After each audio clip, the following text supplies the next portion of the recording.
विष्णूला ब्रह्मदेव पाहतात तर हे मस्त नागशैवर पहुडलेले आहेत. आराम करत असताना दिसले. मी आलो तरी हा उठत नाही. याला संस्कार नाही. सहज माणूस बोलून जातो. मोठ्या माणसांना लहान माणसात चूक दिसली ती माणसं लगेच म्हणतात त्यांना संस्कार नाही.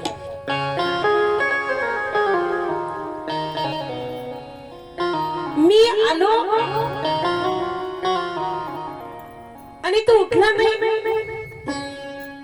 ते म्हणाले काय सांग, मी तुझ्यापेक्षा मोठा आहे.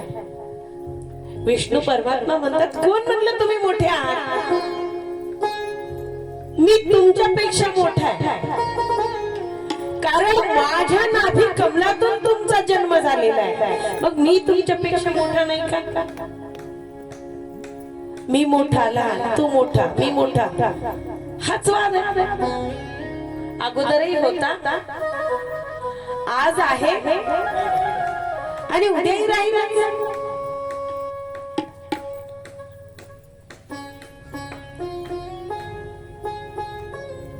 वादाचं रूपांतर, संवाद होता होता वाद झाला. वादाचं रूपांतर मोठ्या भांडणात झालं. भांडणाचं रूपांतर मोठ्या युद्धात झालं. ब्रह्मदेवाचं आणि विष्णू परमात्माचं अनेक वर्ष युद्ध झालं. सर्व देव भयभीत झाले आणि सर्व देव मिळून देवादिदेव महादेवाकडे याचना करण्यासाठी गेले. देवा,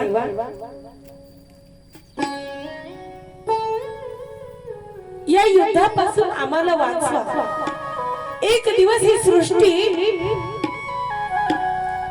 रक्ताने लाल होऊन जाईल. युद्ध चालू झालेलं आहे.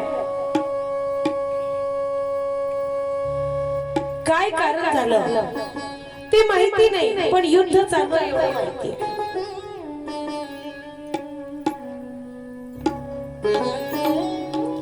तेव्हा भांडण ऐकायची आवड राहायची.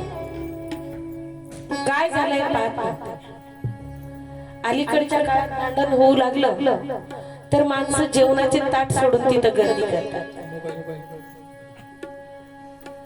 आता हा काय हल्लीचा मोबाईलचा झालेला आहे. कुणी रस्त्यावर पडून जर मेलं तर त्याला उठवणार नाही, अगोदर मोबाईलचं शूटिंग करणार.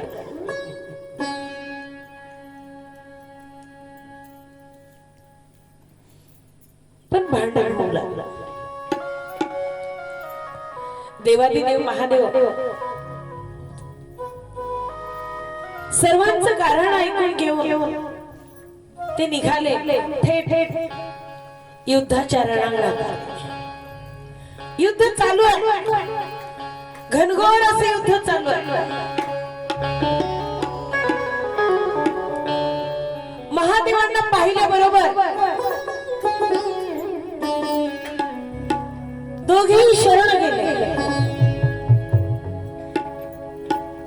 एकच जागा आहे जिथे सर्वजण शरण जातात.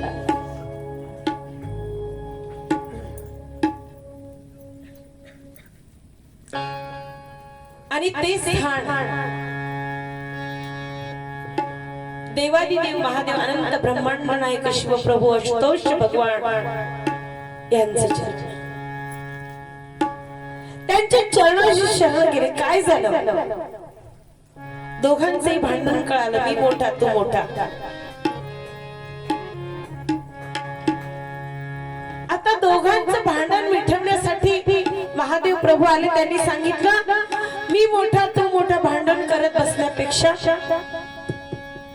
आज आणि आता तुमची परीक्षा आहे. जो कोणी या परीक्षेत पास होईल तो मोठा होईल आणि तदनंतर जो नापास होईल तो लहान आहे.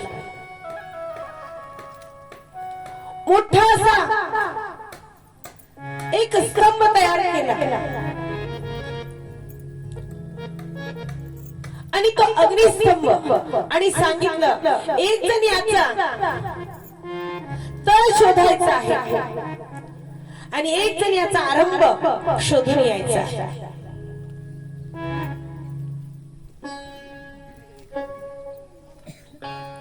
ब्रह्मदेवामध्ये राग भरलेला होता. मी मोठा नाही, मला या विश्वामध्ये काही अशक्य नाही.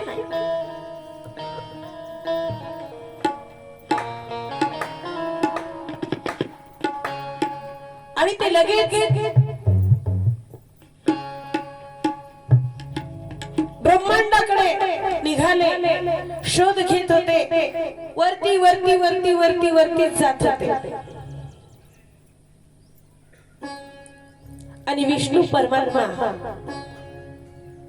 या जमिनीच्या तळाकडे निघाले.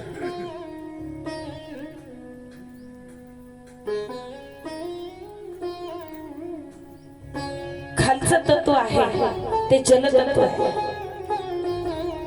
आपलं आहे ते अग्नी तत्व आहे, आणि खूप वरती आहे ते वायू तत्व आहे. वायू मार्गाने ब्रह्मदेव गेले आणि तळाकडे विष्णू परमात्माने प्रयास केला. पाहताय मोठमोठे नागदेवता मगरी सांगू लागले, आम्ही कित्येक वर्षापासून जन्मोजन्म पिढ्या आम्ही या तळातच आहोत, पण अजून तरी या भगवंताचा अंत कोणालाच लागलेला नाही.